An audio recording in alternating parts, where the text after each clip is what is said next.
Yes, sir. We can go. Good to go. Well, good afternoon. Certainly have enjoyed just the few minutes I've gotten to spend with some of you all today and getting to meet you all for the first time. Kind of a unique situation from my perspective, but I've certainly been very thankful for the opportunity to meet you all, and unfortunately under these circumstances. Thankful for this family to reach out to me and to get to share some words. I wrote a few things building off of what the family has also written. I'm going to start with what the family has written, just as a background of Mr. Roy. James Roy Davenport was born in 1935 to Gladys and Jack Davenport. He grew up in San Antonio, Bexar County, with his brother Eugene and sister Ruth. At age 18, he joined the Marine Corps. James affectionately called Roy, married Wanta Lee Parker on July 28, 1956, and had 3 girls, Belinda Ruth, Nina Diane, and Dana Lorraine. He lived for several years in Houston, Texas, where he worked in instrumentation and electrical. He traveled the globe for work, living in the Virgin Islands and Saudi Arabia. He finally settled down in Augusta, Georgia, where he helped run Artistic Perceptions with his wife Wanta for 25 years, who I was just told a while ago wanted to make sure you all knew that she thought he was beautiful. She always thought of him as a beautiful man. He retired in 2018 and moved to Aiken, South Carolina. During all these years, he has been a loving husband and father. Roy and Wanta were married for 68 years. I've not had the pleasure of knowing this family for very long. I've never even met the man that you know as Roy, or as Dad, or as Papa, I believe is what I heard mentioned earlier. And the unique position that I'm in, I get to take a step back and witness a family's core.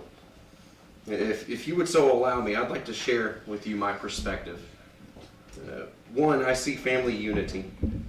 This is a very personal service that you are having in order to remember this man. Some have traveled a long distance to be here. I see you here taking care of Wanta.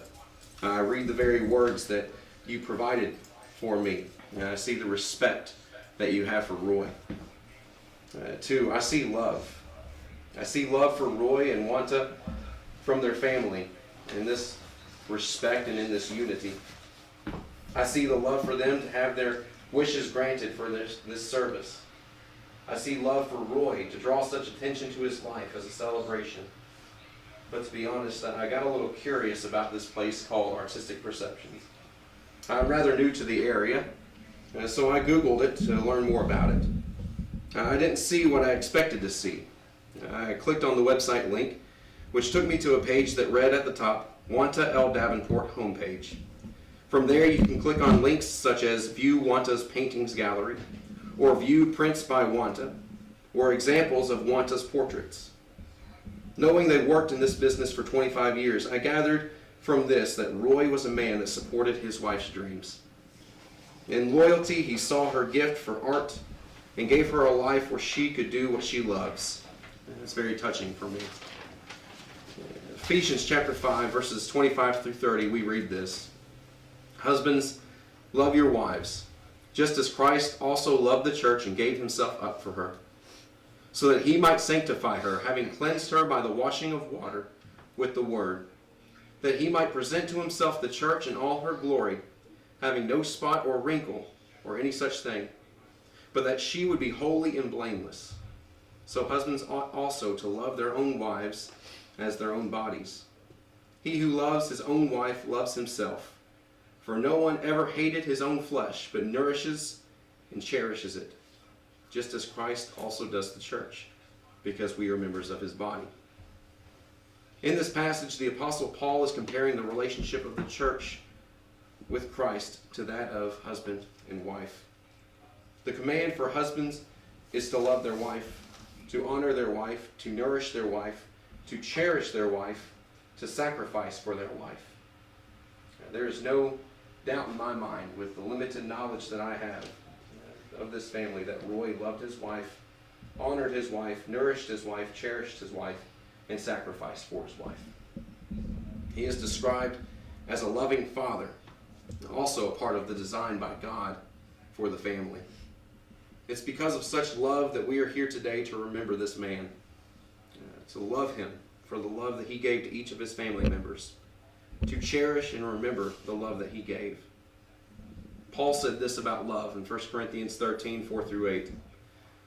Love is patient, love is kind, it is not jealous, love does not brag and is not arrogant, does not act unbecomingly, it does not seek its own, is not provoked, does not take into account a wrong suffered, does not rejoice in unrighteousness, but rejoices with the truth, bears all things, believes all things, hopes all things, endures all things.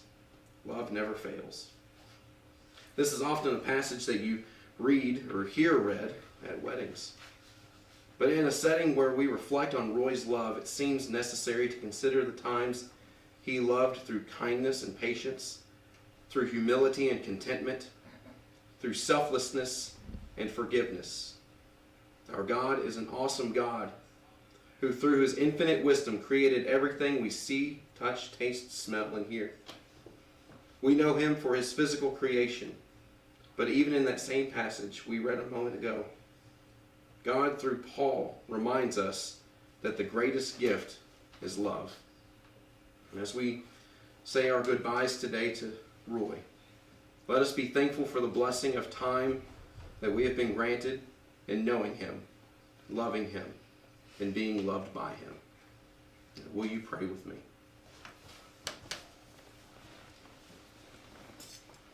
Our Father in heaven, we come before you today with heavy hearts. A family has lost their patriarch, but in pain they turn to you for comfort and healing. Father, please grant that comfort and healing on them. In love, they turn to you with thanksgiving. Though hearts are heavy, this family is appreciative of the blessing that you have granted them in Roy as both husband, father, and grandfather. God, thank you for the gift of love we get to experience here on earth. Both the love we have from you and the provisions that you offer, as well as the love we get to share with others. With such love, God, certainly comes pain. But we know, Father, how much that pain means that we were loved. I pray, Father, that you grant this family peace during this time, and that you bless them throughout their days to be thankful in reminiscence of their love with James Roy Davenport. We love you, God. Thank you for loving us. In Jesus' name we pray. Amen. Amen. Is there anybody else that would like to share any thoughts or comments or memories of Roy at this time? I'll step aside if anybody wants to come up. I don't know if anybody's going to say anything. Do you want to say anything? No, I just love him. Well, I will. And he was Okay. beautiful. He was beautiful. Oh, yes. He was a beautiful man. And he never complained, which I find amazing. I've known Roy and Wanta since we were raising our children, Belinda and Nina and Dana and my two. We were neighbors in Spring Branch. Our lots backed up to one another. And Roy was he was, this is like 50 or more years. Have you ever heard of a friendship that lasts that long? It's really special, and I hope I can control my comments here. Roy was a Renaissance man. He built a computer before most people knew what computers were. He built that grandfather clock. He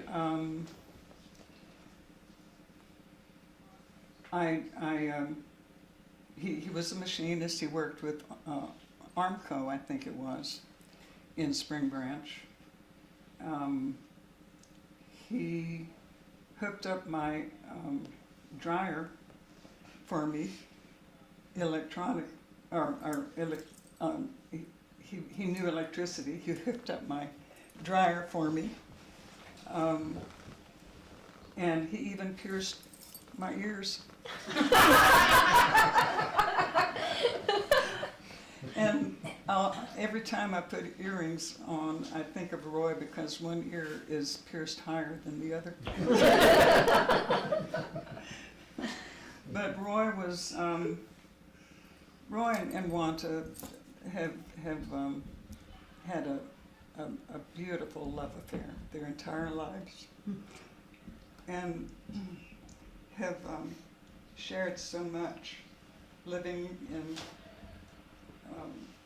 the Virgin Islands, where Roy worked for several years, living in Saudi Arabia, who later in life, Roy confessed that it was Wanta's idea to do all that. Wow.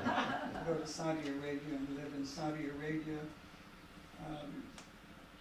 He was so talented, I don't know where he learned to work in a desalinization plant for the Saudi government, but he did that.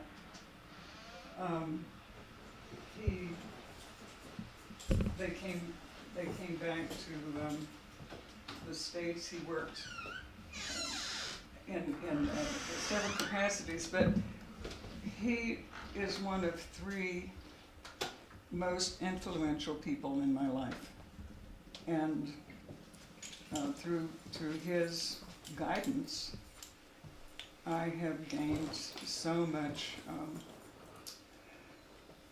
knowledge and experience. He worked at the Houston Post in Houston, the daily morning newspaper that was in existence until the late 80s. And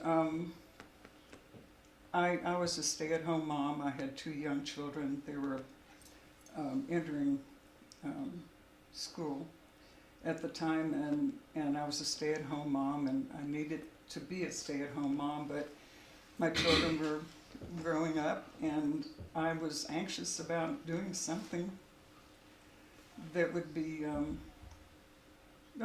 mind-expanding. And Roy knew that. He was at the Houston Post, and he heard of a daily columnist with the Houston Post who was looking for an assistant. And Roy remembered that I was interested in doing something. And so he told me about George Fuhrman. It was a daily column, and George was looking for an assistant. And I just fell right into it because I could work at home. I could be there for my kids when they got home from school. It was a part-time job, and I earned a whole $40 a week. But it just opened up my world because George was of course, a notable in terms of his writing ability, his creativity, which I loved. He was a wine and food connoisseur, which I loved. He was a Houston, he collected Houstonian memorabilia, which I loved. It just opened up my world tremendously, and I was able to be at home. I bought an electric, no, it wasn't an electric typewriter, it was one of those that you had to, this was back in the 70s. And I bought an old roll-top desk, and I set up my office, and then I met with George 2 or 3 times a week, and I gave him what I had done for him, and he gave me assignments, and I ended up being able to interview some of the people that wrote into the column, and it was tremendous. And I owed Roy such a huge debt and Wanta for putting up with me, because we neither one of us had a car early on in our relationship, and so we spent 2 or 3 times a week having coffee, just to, we corralled the kids. They were running rampant, screaming and hollering and having a good time, and we were having a good time visiting with one another. and just formed a lasting relationship. Roy, I'm sorry, Take your time, you're doing great. he was phenomenal. I love him.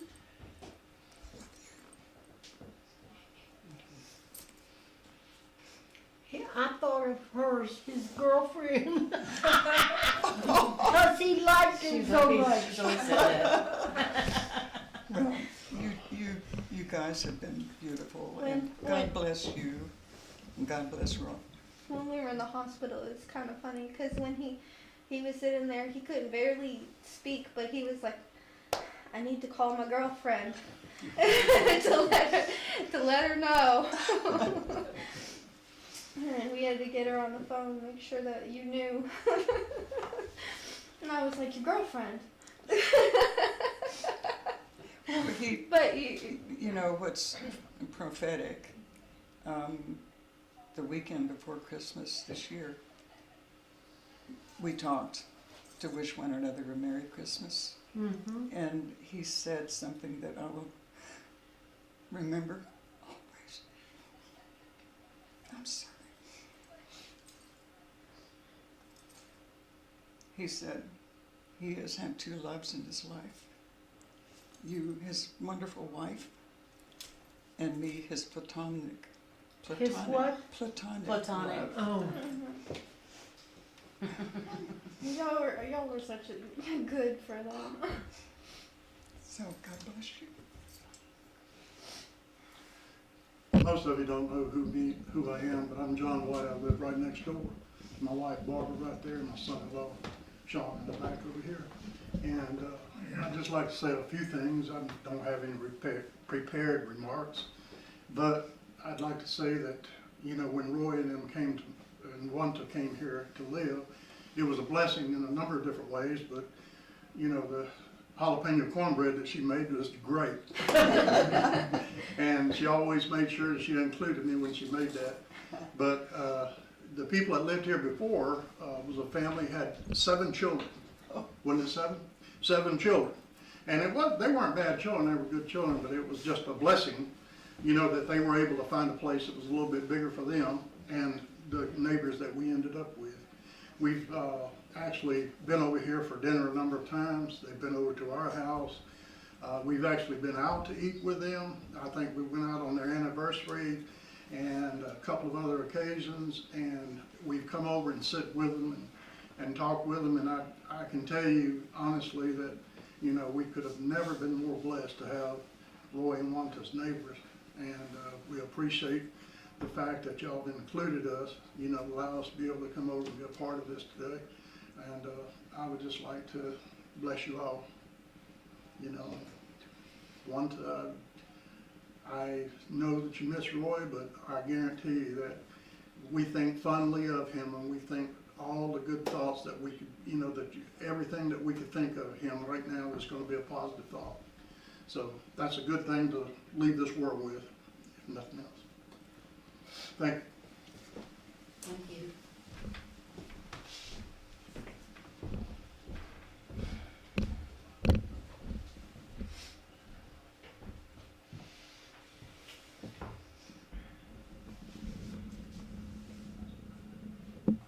Will you hold me tonight?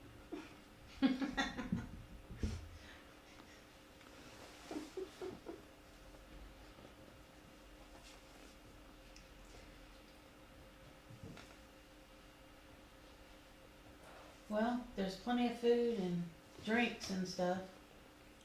If anybody's hungry, and there's coffee in there too. We'll get to that in a minute. Okay. I've been waiting to see if anyone Oh, else okay, was go gonna ahead. bite the bullet. It's one of those things talking in front of people. Everybody's all. Well, you know, the funny thing, I'm a retired adult trainer. Oh. And out at the site, we called ourselves instructors. But you talk about, you know, fearing getting in front of people. With many years of experience, when I encountered a new group of students that did not know me, And if I did not know them, I would be nervous.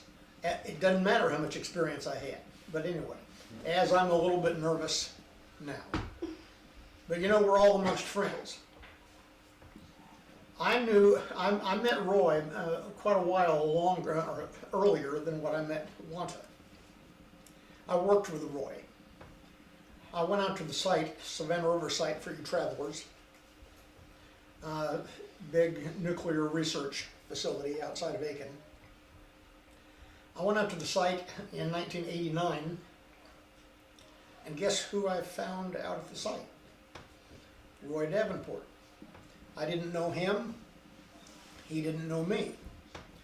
And then, you know, any new employee that has multiple people that you're employed with, you wind up getting to know various people, takes a little bit of time. All of a sudden, Roy disappears. And I find out, now I had interfaced with him on some conversations, but he disappears. And I heard from other people that Roy went back to Saudi and for another stint. I don't remember exactly how long he was gone that time. I want to say 6 months. May have been 3, I'm not sure. When he came back, I wasn't the newbie anymore. And so I felt a little bit more at ease in getting to know various people, to include Roy. Folks, that's my introduction. Now I'll get to the point. I had experience. I had 15 years experience in my trade. I was an instrumentation teacher. And one of the things that came out already today is that Roy spent in Texas a long period of time in instrumentation and electrical. Well, I had 15 years experience, big deal. Roy had a whole lot more than that. And I knew enough to get myself in trouble. Yeah, I would teach a course. We had many different courses out there, some related to instrumentation, some related not to instrumentation. And sometimes I would be required to teach a course that was out of my field. Now that's kind of hard, you know, to teach a course, and so that means you've got to learn it before you can teach it. I was very impressed with Roy Davenport. Roy was smart, intelligent is what I mean, but he wasn't smart aleck unless you pushed him too far. And then you knew you had been had. I remember Roy actually offended me to the bone, to the core. I hadn't known him very long, and I had previously been an investor in a business before I came to the site. And that business took a turn for the worst, and it didn't make it. And it took me down financially with it.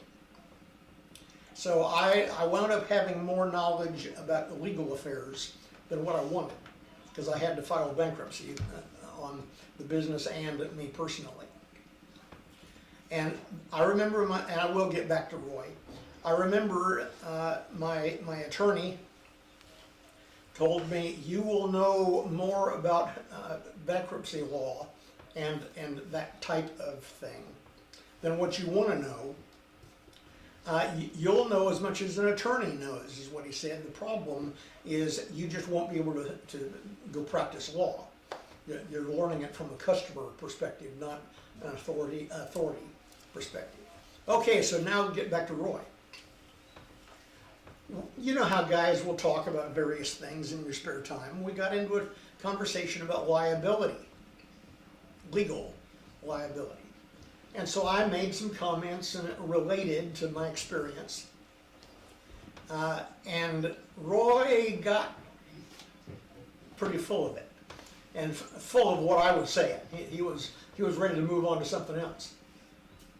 And he he looks at me and he says, Ray, now exactly where did you hang your shingle? And in other words, you know, where's your plaque saying Ray Bowman, attorney at law? And boy, that shut me down, you know, big time. Well, I learned, I associated with Roy off and on, and I gained my real respect for Roy as a teacher when one day he was assigned a teacher to teach a course called Level and Specific Gravity. Well, here I am, all of this 15 years experience, who cares?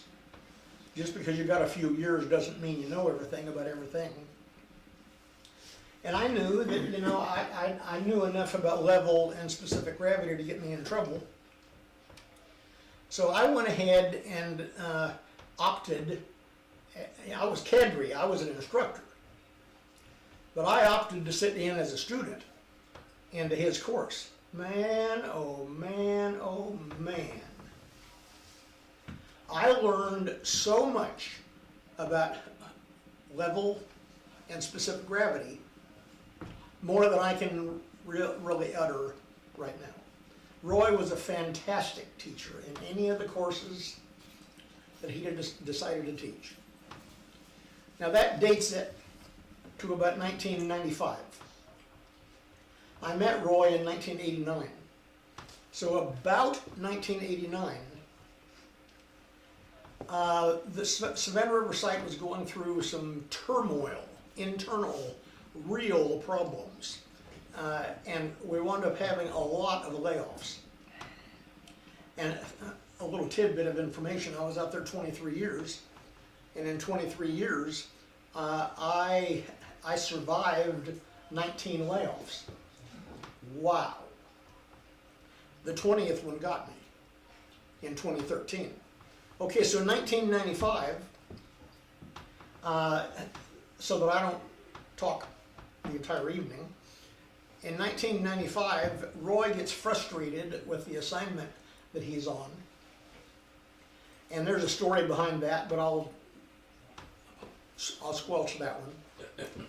He gets frustrated with the assignment that he's on, and as sometimes very knowledgeable people do reach a point where they're thinking, I'm not being valued, I'm not being used at the level of value that I can present. And that was the assignment that Roy had. He wasn't being used effectively. He knew it. He went into the boss and he said to the boss, if this is all you can have me work on, he said, why don't you just put me on the top of the layoff list? Now he said that in anger. He said that in frustration. But the boss, who didn't want to lose Roy, but the boss had to pick somebody to lay off. So he did lay off Roy.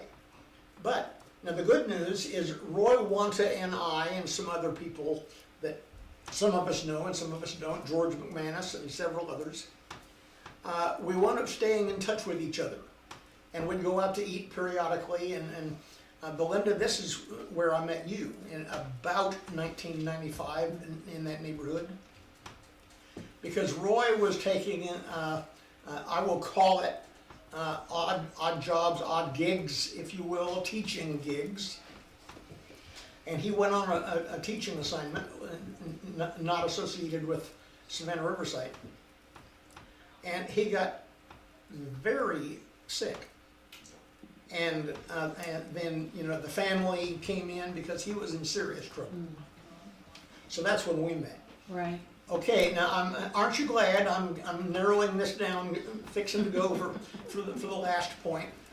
Because what I'm trying to do, trying to give some of you other brave people the time to muster your bravery.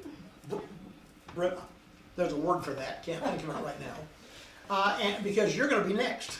I'm going to shut up in a minute, so be thinking about what you want to say.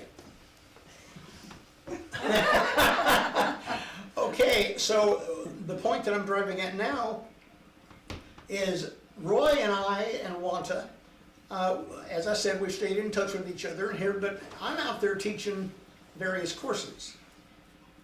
By now, I'm teaching the operator people, not the technicians. And so as an operator teacher, operations, then the sky's the limit on what you might be told to go teach. I mean, you've got this regulation that has come out. You don't know anything about that regulation. Now you've got to learn it so that you can tell all kinds of things. Well, sometimes they'd honor me by letting me teach some technical courses.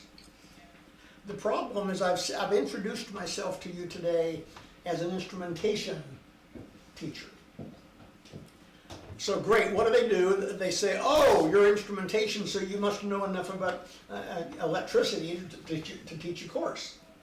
So part of my job was affiliated with electrical, so I knew a little bit. But I especially remember George as well, George McManus. I also remembered Roy's phone number because I was calling him a lot, saying, hey, I've got to come over tonight because I've got to teach a course tomorrow that I don't know what I'm doing and I need somebody to help me. Roy did. He was knowledgeable enough, and I've already stressed that enough, but he was caring enough that if you treated him respectfully, he respected you in kind. Well, folks, I'm sorry that we are meeting under these circumstances, but I am glad that we have a chance to talk about how great Roy was. And with that, I will say next. Thank you. Thank you. Who's next? You better start all over again. Start all over again. Yeah, 'cause nobody else wants to talk. I'll say one thing. I only knew him after he got sick. 1998, baby. But I always knew him as like very slow and patient and kind, and for me it was, and his little hobble because he had a bad hip, but he was always very good to me and always very like I said, patient, and I'm just glad that I had him as my papa, because I don't think I could have asked for somebody better. And he made the last 26 years of my life, which is everything I've ever known, absolutely amazing. And every time that I ever went on a trip or anything like that, I was always thinking, when can I get back to see Papa and Honey and tell them about my trip? So, I don't know, I don't have a lot to say. I just have a lot of appreciation and a lot of gratitude for him being in my life. Yeah. So.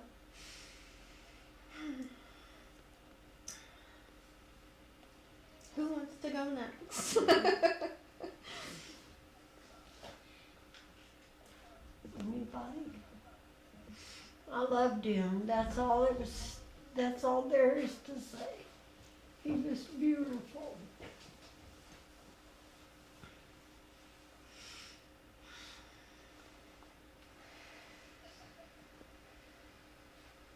Well, please eat some of that food because we got. You worked very hard. This is just off the subject, off the record. I've always admired your artwork, Wanta. Thank You know, and the shop, downtown, I remember it. And while people were talking, I was looking at your driftwood. And I like driftwood. I'm from Louisville, Kentucky. Grew up on the Ohio River. So I'm a little bit familiar with driftwood. I know some people would have it for decor. So. How did you find that piece of driftwood? The one that looks like a hummingbird? I don't. Did you see it? Do you see the hummingbird in it? It's Yeah, a that's why hummingbird. she picked it up, is because, Oh, I can see it now. Her because I she can thought it see looked it. like a hummingbird. I can see it now sitting from this It's angle. beautiful. they picked it up off of her, and Papa would go and take walks down the what is it, the Riverwalk? Riverwalk in Augusta. And they said that one day they were down there and they just happened to see it, and Honey was like, "It looks like a hummingbird." So they picked it up. Beautiful. And it sat in their art gallery for like the last 10 years or so. I remember when I came in one day and I was like, "What is that? Why do you have a piece of driftwood randomly on the table?" She was like, "Don't you see the hummingbird?" I did. I tease Wanta. I have a number of her paintings in her home from across the years, and I tease her that my Houston home has become her satellite art gallery. Oh, Wonderful. she has many of those. All There's my one- children's homes. Okay. There's one right up the street too.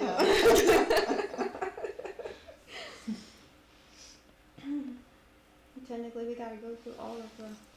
There's so many paintings still. This is weird, but there's another thing I see in your driftwood. I see the hummingbird, and also from this angle, I see a unicorn and a moose's head.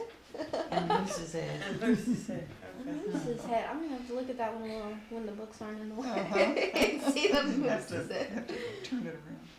Oh, we're You talking. okay, Nicole? I think I might have something. to I'll say. share one story. This. What? wait, Nicole was gonna say something.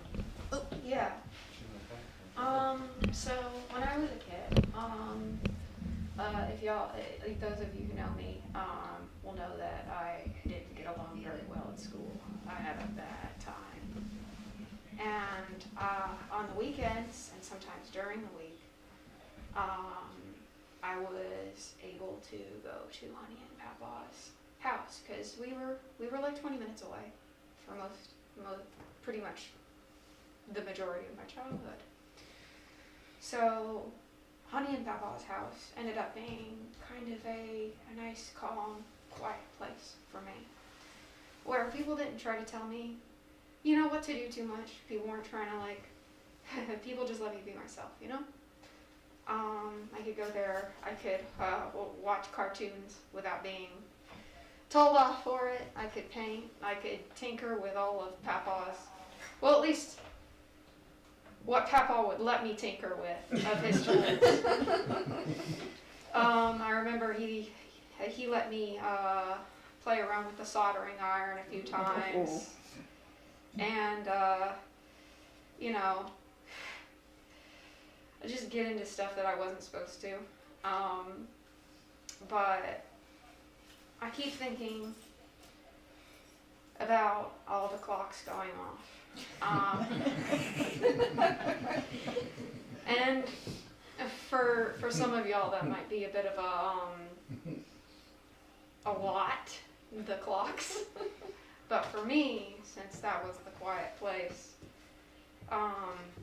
where I could relax and be myself, I associate all those clocks going off with kind of an inner peace. So I guess I just want to say that, you know, I kind of want to hear the clocks go off again. She will what? She wants to hear the clocks go off again. Oh, Yeah. that's beautiful. Somebody needs to turn that one, Yeah. because Yeah.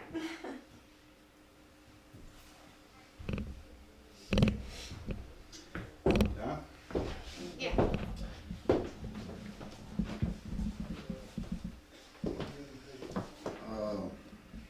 Everybody's sharing stories of Roy, and I've got quite a few, but I'm gonna share one that I got accused of not sharing the other night. So I'm gonna share it again tonight where everybody can hear it that's here. I married into this family in '91, and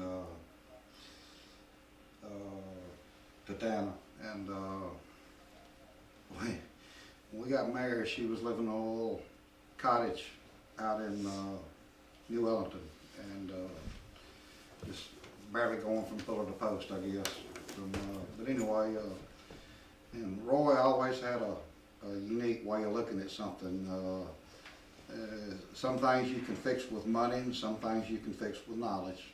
But one of the chores that I had in that little house, it was constructed by two little ladies, I think in the early 40s, the house that we were. It wasn't probably 700-800 square foot.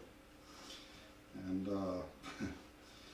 the oven was in the wrong place, or at least the breaker box was in the wrong place, because I wanted a bigger oven. It had a little apartment-sized stove in it, and we were kind of remodeling the kitchen. And Roy had an idea that we could take and flip this breaker box around and mount it to the outside of the house and build a box around it, and the power company would never know no different. And so anyway, we were out there and we went and bought all the parts and stuff we needed, and I was inside the house and he was kind of hooking wires up to the breakers in there, and lo and behold, I didn't know the man hadn't pulled the meter out of this thing. I mean, he was working with live wire, and I do mean live wire, line voltage coming into that meter. And so I was in the house and telling him what it was turning on and what he was hooking up, and about that time I heard the biggest explosion I've ever heard in my life, and I go running out, and Roy has gotten a pair of my slip joint pliers across the bus in this breaker box, and it had blowed him off of his little milk crate that he was sitting on outside. He went rolling down the yard. I run out to see him, and of course we didn't never tell nobody. He said, don't tell nobody about this, so I'm telling it today. We learned this story this week. My slip joint pliers made an impression in his chest when it hit him. And he got up. I helped him get up, and I don't know where y'all were. I don't know. I don't think We weren't y'all was there. But anyway, I helped him get up, and he said, we're not going to talk about this again. He said, I don't want anybody to ever know this. And but I've got the pair of pliers to prove it. Because it welded them pliers when it did. But that's one of my more memorable and first really experiences of Roy, and learned a lot from the man. I really did. He's a very intelligent man, and I guess that's all I really know that I want to say. Thank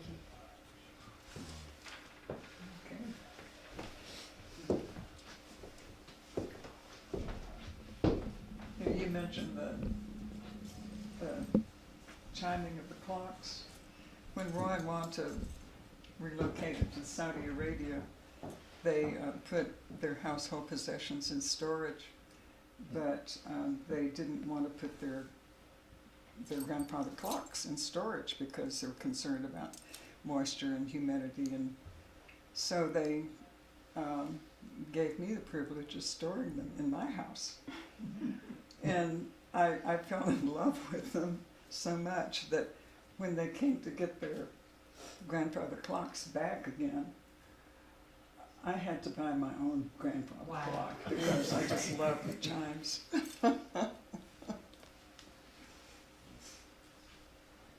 Listen, at 1 a.m. or midnight, when that thing goes off though, you'll wake up. Every time. No, it just becomes part of your environment. You don't even notice it. See, I've tried. That one right there will wake me up at midnight every time. But if you were with it all the time, it would become part of your environment. It'd be different if you had just one chime, but none of them really sound like each other. Yeah. From cuckoo clocks to grandfather clocks to Westminster chimes to That's why I like hearing them all go off at the same time. Oh the last gosh. about 3 minutes when it went off. You like the It's just not the same. It's not bombs. the same. There's nowhere else where you can experience all the clocks going off at the same time. Well, he just liked building them. He liked building anything. Yeah. I could. The thing was, is I had to be very careful with what I would say around him because if I said that I needed something built, it was like within a couple weeks I'd come back and he'd be like, "So I bought this thing, this part, and I'm gonna make this thing because you had said you needed a bookshelf or something." I was like, "No, I'm gonna." I learned I had to be very careful if I said I needed something around Papa because he was going to be sure to make sure I got it. Or maybe it'd get your creativity going too. It could be, yes.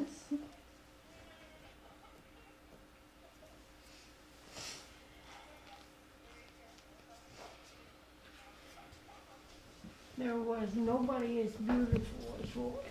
Mm-hmm. And that's not just my opinion. Do y'all agree? Say aye. She is not biased at all. That's my fault. So, in the painting of the three daughters, who is who? I'm the little one. You're the little one. I'm the one at the top right. Okay. And that Nina is the one on the left. I'm the oldest though. I don't know why you put Nina taller. That was Nina was her the, favorite. I think Nina was her that was the favorite. photographer. Oh, Well, because you were taller, so you had a bigger torso. So if you were at the top, your head would be out of the frame. I You guess. know? So a photographer, a professional photographer, took the picture and then Mom painted it from the photograph. So the photographer told us what to do. So, you're the oldest, Mm-hmm. and you're the youngest. You're Nia. I'm Dana. You're Dana, and you are Belinda. Melinda, and the Nina. Nina. Nina's not here yet. Where is Okay, she? so She lives Nina in- is the middle sister. Right. Right. Maybe that's why she's at the top. She's just like 14 months younger than me. Yeah. And then Dana's 6 years younger than me. Y'all were a handful. Yeah. They were. Her sister didn't even want to be around us. Oh. Linda, Oh, she was scared of us, Oh, wasn't she? no. Was your sister scared of your kids? I don't know, maybe so. Because We were she's pretty kinda scary, I shy. I guess Rosemary would know. Were we You scary? were terrors. You were hell on wheels. Oh, goodness. Well, that's for sure. They had ever fast rolling car, whatever you want to call it. Oh, Who like, was the one that broke the glass table? Who was the one that broke the coffee table, the glass coffee table? well, yeah, I think wait, there was two of us that at different times. Oh, exactly. So maybe that's the problem. Okay, yeah, Nina. I just know Papa was the one that was at home for both of those incidents, right? Yeah, yeah, it was a table that had two glass panels on it, and then the outside was wooden. And I used to, and the TV would be over here, and I used to go sit on the edge, and my dad would be on the couch behind, and one day he said, "Dan, you shouldn't sit on the couch, you're gonna fall, you know, you're gonna break the glass." I'm like, I'm fine, and the next thing I know, I crashed through the glass, and there was some coffee went down my back, and he didn't say anything. He didn't say a word. He had just got through telling me not to do that because I was going to break the coffee table. We're going. We'll see you. Hope to see you Sunday. Thank you. Okay. Sorry. Oh, thank you very Keep much. talking about all the fun things. Crash. for you. And I gave your sister the number to my wife. Okay. Okay, so if you have any questions about managed care, Okay. she, She gave it to me. But I wanted to Yeah, visit she you. already gave it to She's a me. good Didn't realize resource. it would Thank be you guys the for next coming time. out. I appreciate it so much. What did they All right, give thank to you. her? They gave some resources to Yeah. help. Oh. Not much to be done, but Is it gonna be on yeah. On that channel, yeah, they. I'm getting ready. Mom, would you- Cause if you move, you'll leave. Mom, Or would you like a I'm plate? gonna be by myself. Where am I? You got two rooms full of people. Well, I need more. Yeah. More what? People. More people? Well, there's like 8 to 10 people on live stream. Yeah, there's a Oh, yeah, there's a whole bunch on like, would you like me to make you a plate? I don't know, I'm not hungry right now. Okay, so I can bring you a couple, you want me to just bring you a couple things? Yeah. I'm gonna bring you some things that the whites have stored right over